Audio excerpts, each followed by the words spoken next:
what you think.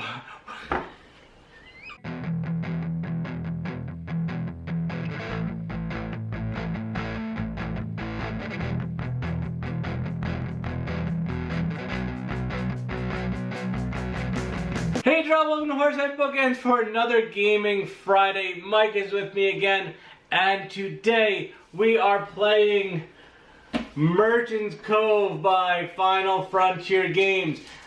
I know absolutely nothing about this game. Mike said, hey, let's play Merchant's Cove, and I said, okay. Yeah. So he brought it by, and he's going to give you a quick rundown of what the game's about, because I'm clueless. Yeah, so in Merchant's Cove, it's an asymmetrical game where everybody has their own character. We're all different types of merchants. We make our own different types of merchant goods. And so what we're going to be doing, everybody has their own board, and we're going to be trying to get as many goods and putting them on our display table for sale. Meanwhile, these boats out in the bay are going to get loaded up with different travelers. We're going to have rogues. We have 4 different classes, and so each class is going to buy a specific color good. Right, so red are only going to be bought by warriors, green are only going to be bought by bards, blue by wizards, and yellow by the clerics. But depending on where these are going to go in the dock are going to be dependent on how many, what type of goods you can sell, whether they're large or small goods, how many you can sell, and anybody who doesn't make it onto a port, because if you see there's only 2 docks, whoever doesn't just goes to their guild hall, and that's going to increase the amount of value each of these costs. And after 3 days, which is going to be 3 rounds, we're going to count our victory points based on the amount of gold that we've gotten on this track along the outside of the board. Now this was made by the same guys who did Cavern Tavern. That's correct. Right? Now Cavern Tavern was a lot of fun. I don't know if I did a video on that. If I did, I'll definitely link it.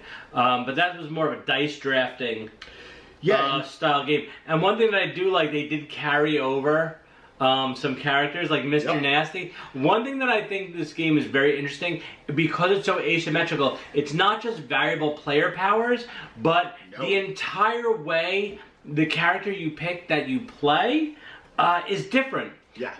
Like the alchemist, you were saying, has almost a little potion explosion aspect. The alchemist is essentially playing almost like a mini potion explosion where they have a little cauldron here. Yeah. The chronomancer is running around with his assistant through time, taking artifacts throughout time. And they constantly change. You have the blacksmith is kind of playing. I'm going to play with blacksmith because it seems kind of good to start with a nice, easy character. But then you have another one. The oracle is almost like a roll and write. So we're going to set up.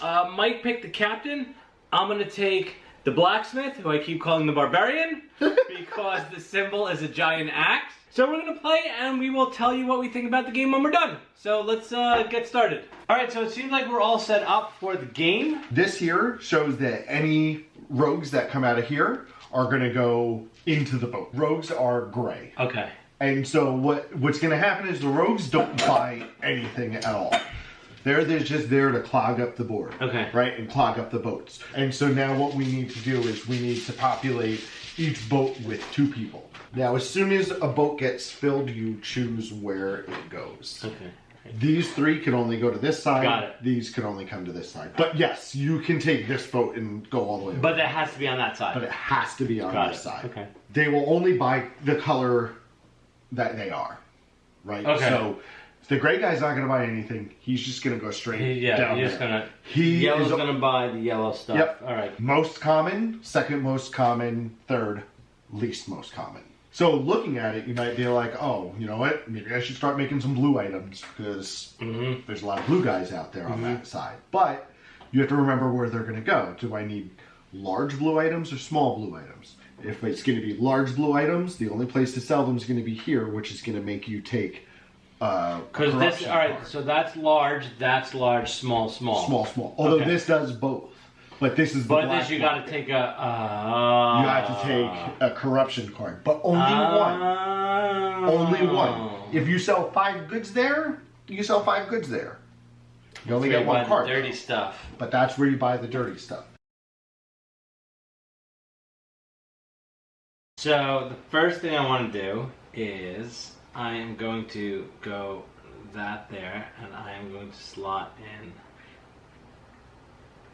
this. So now I have a 6 in this smelter. Nice. I don't get anything yet. And that takes me 1 time.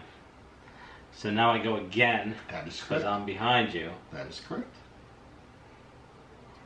And I am going to go here, and I'm going to slot this in here. Gives me 1 time. And I go again. Yes, you do. So then I'm going to go here and build some. So now I can pull 1 off, right? Correct. Yeah. So I'm going to pull 1 off. Actually, check on there, because when you smelt, it might be when you re-roll the dice that come off.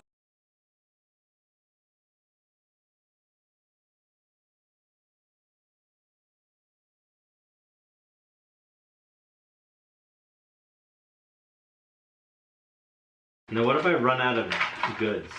Can't make any more. Ran out of materials. Oh, so I don't have. If I don't have any, I can't do anything. No. You can only make 3 small blue. 3 small of each type. Oh, God, I like that. All right, so I did that. I got him. So I can now he move. Slides under. Yes. No, you don't do that now. When you activate workers, you could change. What's activate? this. This is activate. worker. Correct. All right, got it. But I have to move up 2 times. Correct. 1, 2. I have to pull a guy. And then you still go again. Oh, and then these slide down, and the new one goes. Oh, dude. Boom. That's full. Boat's pulling in, right? Where's he going? Make some more stuff. You've got to get more stuff forged. I am importing. Okay. Alright, so here's what's going to happen. When I import... Now wait, when's the sell phase? When we get up here, right? Correct. Okay. The import action. For each ship you want to import with, you bring in an item. Alright, so anything that I import with, so I'm going to import this. I'm going to import...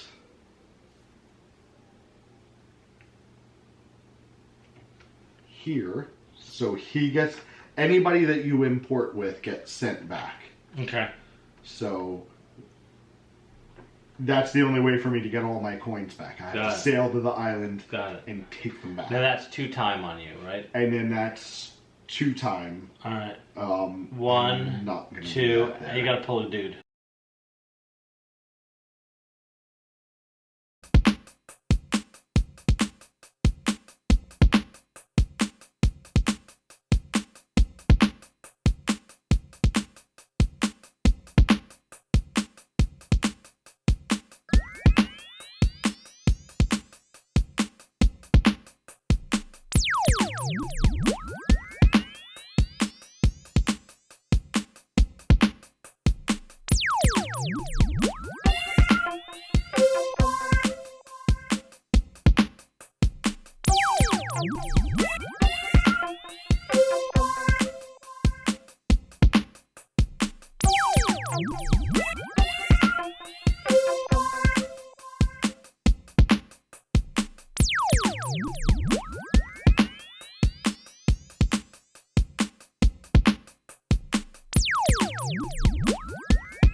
that's no more other scoring? No, that's it. Wow, 197. We were close that whole game. Yeah, no, we were. Until the very end. Alright, so that was Merchant Cove by Final Frontier Game. I really enjoyed it. It was, we were discussing off camera that it's one of the few games that recently came out that as soon as we're done playing it, I immediately want to play it again. The blacksmith character I thought was a great starter character. Someone who... Yeah, I think the captain was a pretty good starting character too. So the first 4 that come in the base box, I think, are kind of the easier ones to play. The 3 additional that you can buy are a little bit harder to play. They're a little more advanced, those characters. But this has got to be the first game that I've played with asymmetrical... That's an asymmetrical game where I wasn't like... I've played others where I didn't know what you were doing, but it affected me. Yeah. Whereas this, it didn't affect me. It didn't affect me. I didn't have to worry about how your character worked. I only had to worry about myself. I think the only effect that it has on the other players is how fast you're you're bringing the boats in. Right. You know, because if you start lining up the meeples on the boats, I can get it done super fast, and if you want to slow it down, it might. I could start spreading them the other way, and those stands, the market stands. At first, I was like, these are kind of dumb. You could just have like a little display off to the side. But having them as that little display table, I kept looking over at your shelf, going, "Oh, he's selling that this turn. All right, I need to go and get some stuff too." I liked that. Yeah, so it was really cool. With the blacksmith, it was a lot of, I guess you could say dice drafting, but it was a lot of dice manipulation. You had a dice pool, and depending on how you used your dies and the pips that are on them, you wanted to see the merchants that were coming on the boats, set up what you were going to make based on the colored dyes you were using, and then make it and get it ready for sale by the time you hit the market phase. And that's what I was trying to do every time. So the captain's really cool because you're essentially, you have 7 coins. They're these cursed coins, right? And moving around, you have to put them back onto the cursed island. And every once in a while, you've got to go and rescue coins so that you can stay out sailing. Otherwise, you start becoming corrupted from not having them. Yes, yeah, I wasn't concerned with. You're right. I wasn't concerned with what you were doing. I didn't care. You didn't care. I just wanted to make my stuff. And I didn't care what you were doing because I was just sailing around, and you're fishing for the small items, and then you're going to islands and picking up treasure chests for all the big items. So it was like a super cool, completely different game. Yeah.